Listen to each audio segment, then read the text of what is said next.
La mejor noticia reciente para la democracia latinoamericana ocurrió en Guatemala, donde la ciudadanía logró ponerle freno y revertir la deriva autoritaria que llevaba algunos años.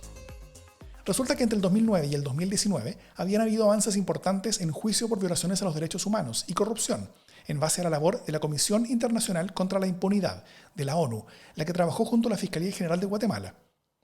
Pero eso fue percibido como una amenaza por varios entre las élites militares, económicas y políticas. Por eso, después que las investigaciones por corrupción llegaran a las puertas del entonces presidente Jimmy Morales, esas élites reaccionaron con fuerza.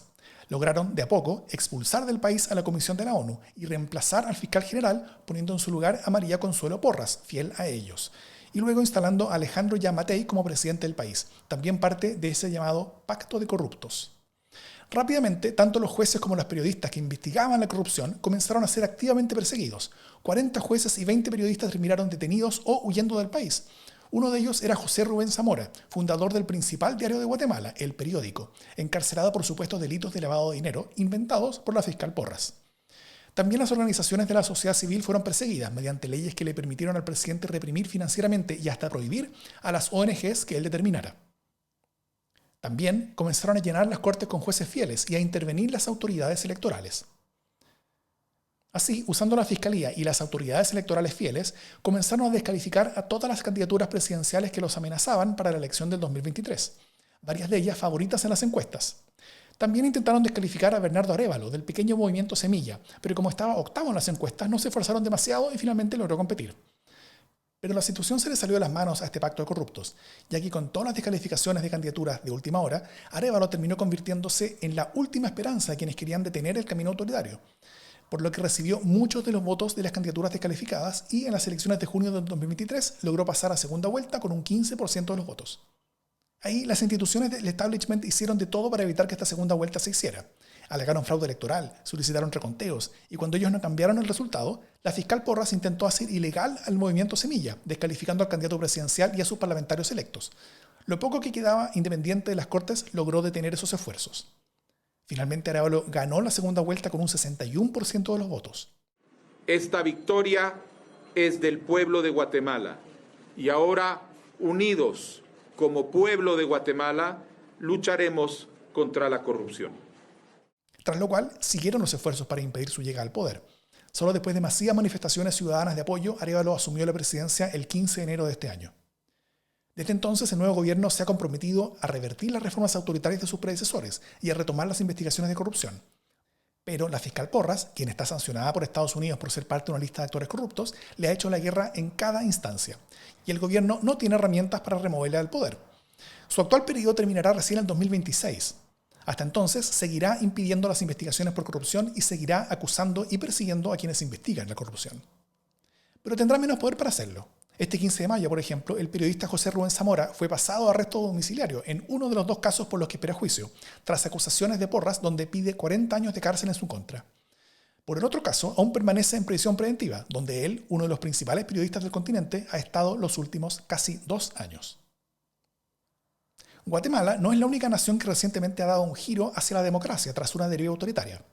Otro caso notable es Polonia, donde el partido Ley y Justicia, de derecha populista, llevaba 8 años gobernando y empujando el país hacia el iliberalismo autoritario, reformando para ejercer directo control sobre el nombramiento de jueces en las Cortes de Justicia y de los miembros del Tribunal Constitucional, con la utilización de los medios de comunicación estatales para empujar los intereses del partido y atacar a sus opositores, además de atacar, amenazar y comprar medios de comunicación privados que no les fueran fieles.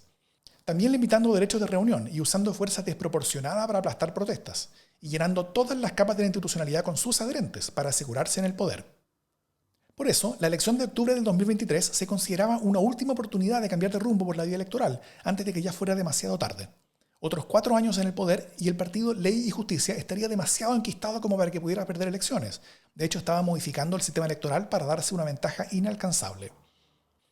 Por ello, toda la oposición se reunió en contra del partido de gobierno, que estaba debilitado por el aumento de la inflación y por los sucesivos casos de corrupción que alcanzaban a ser aún develados por lo poco que quedaba de las Cortes y prensa independiente. Finalmente, el partido Ley y Justicia obtuvo solamente un 44% del Parlamento, por lo que toda la oposición unida logró nombrar a Donald Tusk como primer ministro, en la mejor noticia para la democracia europea del último año. Tusk ya había sido primer ministro entre 2017 y el 2014 y luego había sido presidente del Consejo Europeo. Pero tal como en Guatemala, el camino de vuelta desde la deriva autoritaria estuvo lleno de problemas. Pongo dos ejemplos. El primero es sobre el rol del actual presidente de Polonia, Andrzej Duda, quien sigue siendo relativamente cercano a ley y justicia. Polonia tiene un sistema parlamentario, por lo que el primer ministro es quien tiene la mayoría del poder, pero el presidente algo tiene y ha usado ese poder para hacerle la vida imposible al nuevo gobierno. Como en el caso de un par de ex altas autoridades de los gobiernos de ley y justicia, que habían sido condenados de abuso de poder. Cuando la Corte ordenó su arresto, el presidente Duda los refugió en el Palacio Presidencial, en una muestra de desafío al Estado de Derecho de Polonia y al nuevo gobierno de Tusk. Pero apenas el presidente Duda salió a una reunión, una docena de policías ingresaron a la fuerza al palacio para capturar a los condenados. Al saber de eso, el presidente partió de vuelta a gran velocidad, pero un bus averiado, cruzado en la mitad del camino, los demoró.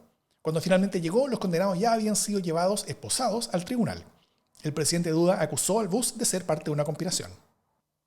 Mientras tanto, Duda se ha dedicado a vetar algunas nuevas leyes y a enviar muchas otras a consulta al Tribunal Constitucional, aún dominado por jueces designados por el gobierno anterior.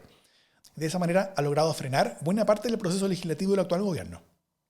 El otro ejemplo es lo que ocurrió en los canales públicos de televisión, donde Ley y Justicia esparcía odio, desconfianza y división. Los canales se habían convertido en verdaderos ministerios de propaganda y eran centrales en sus estrategias para mantener el poder. Tras 8 años de gobierno de deriva autoritaria, los canales estaban llenos de ejecutivos, técnicos y personalidades televisivas fieles al partido, que eran muy difíciles de remover. Por eso, cuando Tusk nombró a los nuevos directores de los canales, hubo verdaderas batallas campales dentro. Los funcionarios de los canales no quisieron cambiar la línea editorial hacia una más independiente y se tomaron los canales por la fuerza. A esa manifestación llegaron parlamentarios de Ley y Justicia para apoyarlos. La policía terminó interviniendo y algunas de las señales salieron temporalmente del aire. El gobierno, ante la imposibilidad de reformar los canales o vaciarlos y partir desde cero, optó por liquidarlos. Decisión que hoy sigue en disputa entre tribunales y las diversas instituciones fieles a Ley y Justicia que aún tienen poder de decisión en la industria de los medios. En los casos de Guatemala, Polonia y muchos más, hay varias similitudes. Los gobiernos de deriva autoritaria copan instituciones clave para facilitar su propia acumulación de poder, sobre todo en la justicia y en los medios.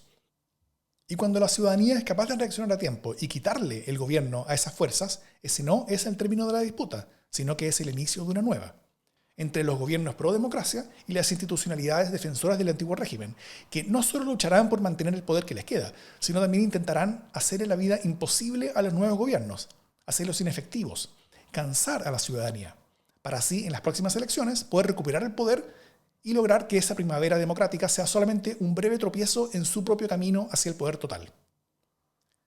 Por eso finalmente recae en la ciudadanía, en nosotros, el tener paciencia y mantener la fe en el proceso de apertura y democratización.